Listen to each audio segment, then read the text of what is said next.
Power. और आज का हम लोगों का जो टॉपिक है that is contract with a minor. ठीक है, हम लोग लीगल पोजीशन इस पर्टिकुलर टॉपिक के ज़रिए जानना चाहेंगे कि what is the legal position of a minor whenever he enters into a contract. तो let us start the video. ठीक है, तो देखिए सबसे पहले हम लोगों ने टॉपिक का नाम दिया law relating to miners agreement और पोजीशन ऑफ अ माइनर। ठीक है, तो सबसे पहला पॉइंट क्या है, a contract made with or by a minor is void ab initio। ठीक है, मतलब आप जब भी कोई कॉन्ट्रैक्ट किसी माइनर के साथ करते हो तो वो कॉन्ट्रैक्ट void ab initio हो जाता है। void का मतलब विदाउट एनी लीगल इफेक्ट और void ab initio का मतलब होता है void from the very beginning. तो देखिए अब यहाँ पे मैंने लिखा है the term void ab initio means void from the very beginning, मतलब शुरुआत से ही वो void मान लिया जाएगा, उसका कोई लीगल कंसिक्वेंसेस नहीं होगा, ना तो माइनर लायबल होगा ना तो मेजर पर्सन लायबल होगा। कानून उस तरह का एग्रीमेंट को रिकॉग्नाइज करने से ही मना कर देगा, बोलेगा कि मेरे नज़रों में ऐसा कोई कॉन्ट्रैक्ट ना तो कभी एग्जिस्ट किया था ना तो कभी एग्जिस्ट करेगा, हम इस कॉन्ट्रैक्ट को मान्यता ही नहीं देंगे। ठीक है, ये वैलिड ही नहीं माना जाएगा। तो इस याद रखिएगा दोस्तों एक चीज़ और, it is not a criminal offence. बात को समझिए, आप अगर किसी माइनर के साथ जाकर के कॉन्ट्रैक्ट करते हो तो इसमें कोई बुराई नहीं है, ये कोई क्रिमिनल ऑफेंस नहीं, आपको कोई कोर्ट मतलब पकड़ के पुलिस लेकर के नहीं चला जाएगा, बट ये कानून इसको बस रिकॉग्नाइज करने से मना कर देगा। कानून के नज़रों में ऐसा कोई कॉन्ट्रैक्ट एग्जिस्ट करेगा ही।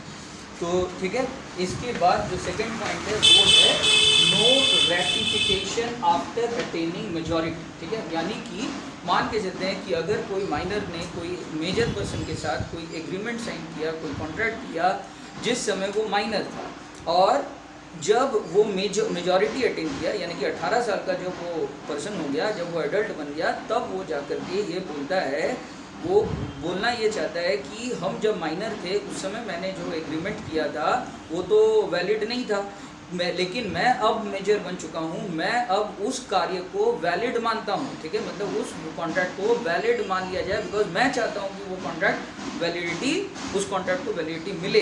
तो ध्यान से देखिए, ध्यान से सुनिएगा दोस्तों, ऐसा करने का पावर माइनर के पास नहीं है। तो देखिए मैंने लिखा है द वर्ड रेटिफिकेशन। सबसे पहले तो रेटिफिकेशन शब्द का मतलब को समझते हैं। The word ratification means approval for a past act. कोई भी रेटिफिकेशन का जो एक्चुअल मतलब होता है वो होता है approval for a past act, मतलब आप पहले कोई काम किए थे उसको आप जब बाद में जाकर के स्वीकृति प्रदान कर दोगे तो उस स्वीकृति को यहाँ पे रेटिफिकेशन का नाम दिया जाता है। अगला जो पॉइंट है आप देखिए यहाँ पे लिखा हुआ है minor can be a beneficiary और can take benefit out of a contract, यानी कि माइनर को बेनिफिट लेने से कोई मना नहीं कर सकता है लॉ। ये लॉ सिर्फ और सिर्फ माइनर का राइट्स को प्रोटेक्ट करने के लिए बना हुआ है, माइनर के खिलाफ ये कानून काम नहीं करेगा। अगर किसी कॉन्ट्रैक्ट से माइनर को कोई बेनिफिट मिलता है तो लॉ उस बेनिफिट को उसको लेने देगा माइनर को, और उसको मना नहीं कर सकता है लॉ। तो ये इसके बाद वाला जो पॉइंट है देखिए मैंने डिस्कस किया है, minor can always plead minority. ये बहुत ही ज़्यादा वाइटल पॉइंट है दोस्तों। मान के चलिए माइनर ने किसी मेजर पर्सन के साथ एग्रीमेंट करते समय झूठ बोला था कि वो माइनर नहीं है, बाद में जब सच्चाई सामने आया तो major person due to breach of contract वो क्या करना चाहता है, कॉन्ट्रैक्ट को कैंसिल करवाना चाहता है और उसको फ्रॉड के केस में उसको सज़ा दिलवाना चाहता है। कोर्ट में सरेआम खड़ा होकर के माइनर इस बात को बोल सकता है कि मैंने झूठ बोला था, ठीक है, मैं माइनर था लेकिन मैंने बोला था मैं मेजर हूँ, लेकिन मुझे छोड़ दिया जाए, ठीक है, मुझे माफ़ कर दिया जाए। कोर्ट उसको माफ़ कर देगा क्योंकि minor can always plead his minority, this is the law. यानी कि आप अगर माइनर हो तो आप कभी भी जा कर के कोर्ट के पास या कभी भी हमारे जुडिशियरी सिस्टम में आप कभी भी अपने माइनॉरिटी को प्लीड कर सकते हो, यानी कि रिक्वेस्ट कर सकते हो to give you some relief, to give you some request if it is a case of a business contract. ठीक है, ये बिजनेस कॉन्ट्रैक्ट से रिलेटेड मैटर है, मर्केंटाइल लॉज में फॉल करता है, तो you can always plead your minority. लेकिन ध्यान से देखिएगा दोस्तों, अगर ये एक लॉ ऑफ टॉर्ट के केस में आ जाता है, torts, if it is a case of torts, तो माइनर लेकिन लायबल रहेगा। हम लोग इस पॉइंट को डिस्कस करेंगे बाद में। ठीक है, अगर बिजनेस से रिलेटेड कॉन्ट्रैक्ट्स है, मर्केंटाइल लॉज में ये फॉल करता है, तो इन दैट केस आप कभी भी अपने माइनॉरिटी को प्लीड कर सकते हो। नेक्स्ट जो पॉइंट है that is liability for necessaries. Necessaries का मतलब बेसिकली होता है रोटी कपड़ा और मकान, लेकिन लॉ बोलता है कि नहीं, सिर्फ रोटी कपड़ा और मकान जो है वो नेसेसरीज नहीं है। ये डिसाइड कौन सा चीज़ नेसेसरीज ऑफ लाइफ होगा या नहीं होगा, ये डिसाइड होगा माइनर का जो नॉर्मल लिविंग स्टैंडर्ड के हिसाब से ये देखा जाएगा। अगर कोई व्यक्ति जो है वो बहुत ज़्यादा रिच फैमिली से बिलोंग करता है तो इन दैट केस उसके लिए नेसेसरीज का मायने कुछ और हो जाएंगे, ठीक है। सिर्फ रोटी कपड़ा और मकान नहीं रहेगा बल्कि उसको उससे बढ़ करके हो जाएंगे। लेकिन for the time being let's assume that necessaries का मतलब सिर्फ और सिर्फ रोटी कपड़ा और मकान होता है। एक माइनर अगर जा करके किसी मेजर पर्सन के साथ कोई कॉन्ट्रैक्ट करता है, कोई एग्रीमेंट करता है कि मुझे रोटी कपड़ा मकान या जो एडुकेशन, बेसिक एडुकेशन है जो उसके लिए सबसे ज़्यादा इम्पोर्टेंट है लाइफ में, वो मुझे सप्लाई करो, तो यहाँ पे मेजर पर्सन जो है वो अपने द्वारा दिए हुए रोटी कपड़ा मकान या कोई दूसरे नेसेसरीज ऑफ लाइफ के लिए वो लेकिन क्लेम कर सकता है। याद रखिएगा दोस्तों, this is a exceptional case जहाँ पे नेसेसरीज ऑफ लाइफ को एक्सेप्शन मानते हुए लॉ लेकिन नेसेसरीज ऑफ लाइफ का एक मेजर पर्सन का नेसेसरीज ऑफ लाइफ सप्लाई करने वाला जो क्लेम है कि मैंने सप्लाई किया था नेसेसरीज ऑफ लाइफ, इसका पैसा मुझे मिलना चाहिए, वो लेकिन वो कर पाएगा, उसका क्लेम पूरी कंप्लीटली वैलिड है। तो अगर ऐसा होता है, लेकिन यहाँ पे लॉ में ये भी बोला है कि सबसे पहले तो ये बोला claim for necessary supplied to a minor is enforceable by law, लेकिन लॉ में ये भी बोला है कि but a minor is not liable for any price that he may promise and never move for more than the value of necessaries. यानी कि जो नेसेसरीज का जो नॉर्मल वैल्यू है उसके साथ कुछ और एडिशंस नहीं होंगे। जैसे suppose for example minor delay किया पेमेंट करने पे, तो मेजर पर्सन जो है उससे इंटरेस्ट नहीं मांग सकता है for the period of delay. सिर्फ जो नेसेसरीज का एक्चुअल वैल्यू है, जो मार्केट वैल्यू है, बस उतना वो मांग पाएगा, उससे ज़्यादा वो कुछ भी मांग नहीं सकता है। And that to minor personally liable नहीं रहेगा उसका प्राइस का पेमेंट करने के लिए। दोस्तों बहुत ध्यान से देखिएगा, दोनों एकदम कॉन्ट्राडिक्टरी लॉज हैं, ठीक है, completely contradictory, completely different laws है। सबसे पहले तो बोल रहा है कि claim for necessaries is valid for law, फिर बोला कि नहीं, जो प्राइस का पेमेंट करना है, जब प्राइस का पेमेंट करना है तो माइनर जो है वो बाउंड नहीं होगा। तो भाई दोनों चीज़ तो एकदम कंप्लीटली डिफरेंट हो गया, तो फिर फॉलो किसको हम लोग करेंगे, कौन से लॉ को? तो हम लोगों ने क्या किया है, एक जो स्टैंडर्ड पोजीशन ऑफ लॉ है उसको हम लोगों ने इंटरप्रीट किया है इस चीज़ से कि पर्सनली लायबल नहीं रहेगा माइनर कोई भी नेसेसरीज ऑफ लाइफ के लिए, लेकिन हाँ उसका जो माइनर का सपोज कुछ एस्टेट है, कुछ प्रॉपर्टीज़ हैं, वहाँ से लेकिन पेमेंट कोर्ट के द्वारा उस व्यक्ति को कराया जा सकता है जिसने नेसेसरीज ऑफ लाइफ को सप्लाई किया था। मतलब माइनर के एस्टेट से पेमेंट हो सकता है, माइनर पर्सनली लायबल नहीं रहेगा, ठीक है। इसके बाद अब है नेक्स्ट पॉइंट है कि कॉन्ट्रैक्ट बाय अ गार्जियन, ठीक है, हाउ फार इन्फोर्सिबल। तो बहुत समय क्या होता है कि आपके जो लीगल गार्जियन हैं यानी कि आपके जो पेरेंट्स हैं वो आपके लिए, जो कि आप अगर माइनर हो तो आपके बिहाफ में कुछ कॉन्ट्रैक्ट्स वो करते हैं थर्ड पार्टीज़ के साथ। तो क्या ये वैलिड कॉन्ट्रैक्ट्स हैं? डेफिनेटली ये वैलिड कॉन्ट्रैक्ट्स हैं। अगर माइनर का सहमति लिया हुआ है तो ये वैलिड कॉन्ट्रैक्ट्स है, लेकिन दोस्तों इससे माइनर कभी भी बाउंड नहीं होगा। याद रखिएगा, अगर ये कॉन्ट्रैक्ट उसके लिए बेनिफिशियल नहीं है, सिर्फ बेनिफिशियल कॉन्ट्रैक्ट्स के लिए ऐसा करना अलाउड है।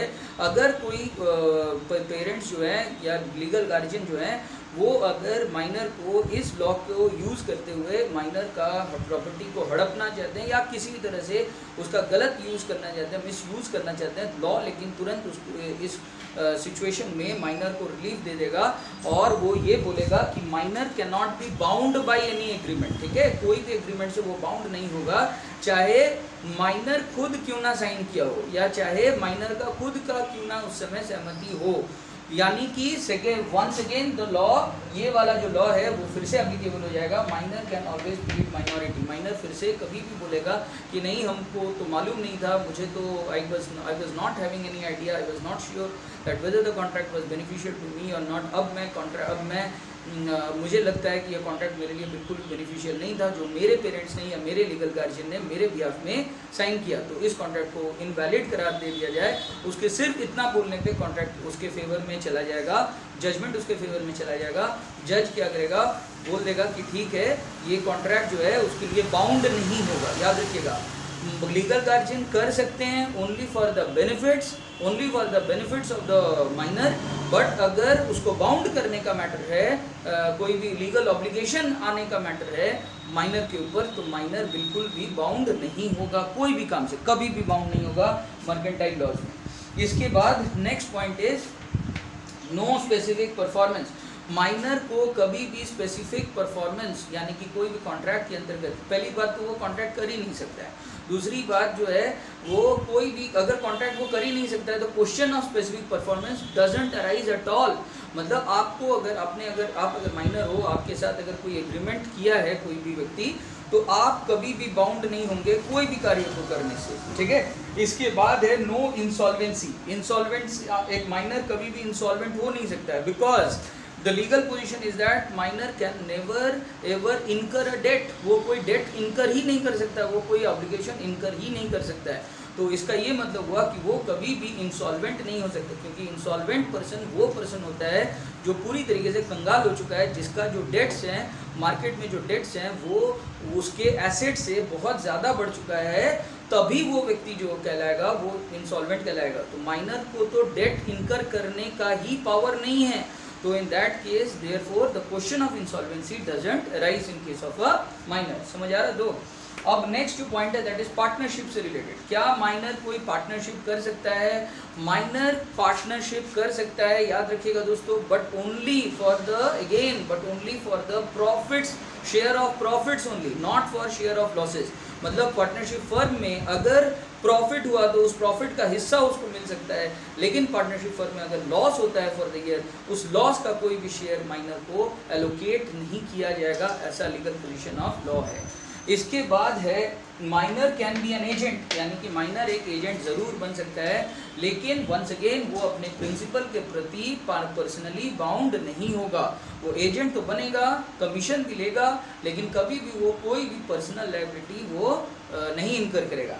इसके बाद है minor can not bind parent और गार्जियन। बहुत समय माइनर्स जो होते हैं वो जा करके अपने पेरेंट्स के साथ, पेरेंट्स के बिहाफ में जा करके कुछ सामान वगैरह खरीद लेते हैं और बोल देते हैं दुकानदार को या कोई थर्ड पार्टी को कि मेरे पापा या मेरी मम्मी आकर के इसका पैसा का पेमेंट करेंगे।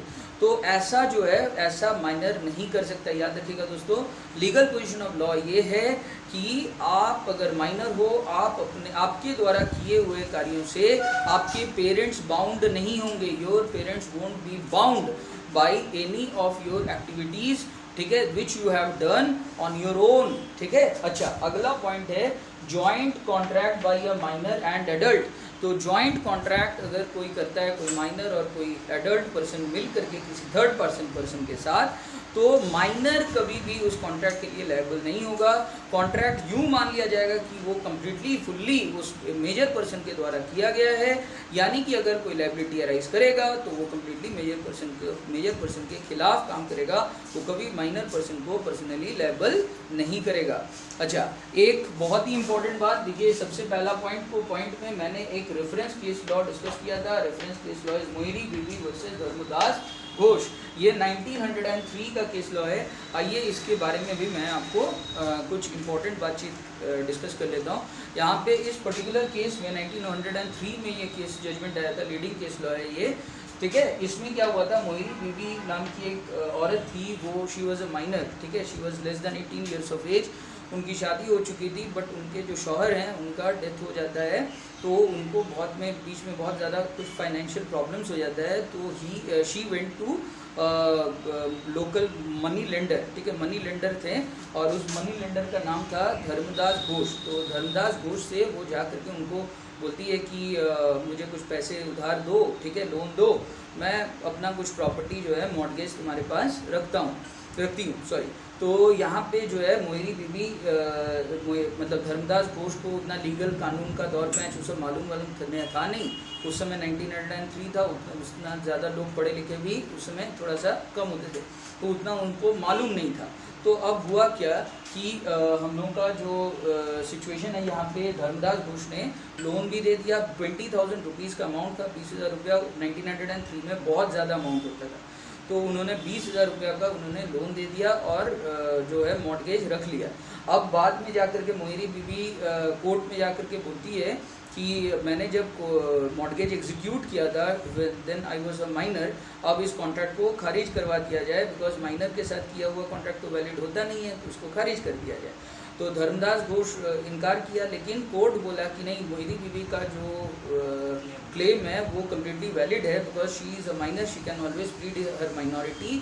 तो मॉर्गेज जो है उसको तुरंत रिलीज़ कर दो। धर्मदास घोष को ऑर्डर दे दिया, मॉर्गेज को तुम तुरंत रिलीज़ कर दो, तुम इसको बेच नहीं सकते हो, मॉर्गेज प्रॉपर्टी को, तुम इसका पैसा तुम ले नहीं सकते हो, ठीक है। अब हुआ क्या कि धर्मदास घोष बोला तब मेरा पैसा 20,000 रुपीज़ मैंने तो लोन दिया था, उसको तो कम से कम वापस किया जाए। तो यहाँ पे फिर कोर्ट बोला no, she is also not bound to repay you any money. तो धर्मदास घोष बोला क्यों, ठीक है, हमने तो पैसा दिया था, कम से कम वो तो दे दिया जाए, हम मॉर्गेज तो हमको आप लौटाने बोल ही रहे हैं, तो हमको तो कम से कम वो पैसा तो कम से कम दे दिया जाए, वापस कर दिया जाए एज अ रिपेमेंट। तो कोर्ट बोला कि contract with the minor is void एब इनिशियो, यानी कि जिस दिन से मोहिनी बीवी ने तुम्हारे साथ कॉन्ट्रैक्ट किया था उसी दिन से ये वॉइड हो चुका था, इसका कोई लीगल इफेक्ट नहीं था, यानी कि she is not liable to pay you any repayment of the loan also. तो देखिए, आप लोगों को लग रहा होगा, मेरे व्यूअर्स, कि आप लोगों को लग रहा होगा कि ये बहुत ज़्यादा ज्यादती है, बट दोस्तों ये सारे कानून जो है वो माइनर के राइट्स को प्रोटेक्ट करने के लिए बने हुए हैं, ठीक है। तो आई होप आपको पूरा वीडियो समझ आ गया होगा। अगर आपको कोई भी एक्स्ट्रा कमेंट्स करना है, कोई भी क्वेरीज करना है सपोज, तो कमेंट सेक्शन में आप कमेंट कर सकते हो। तो thank you for watching this video. Please like, share and subscribe my YouTube channel knowledge is power. Thank you.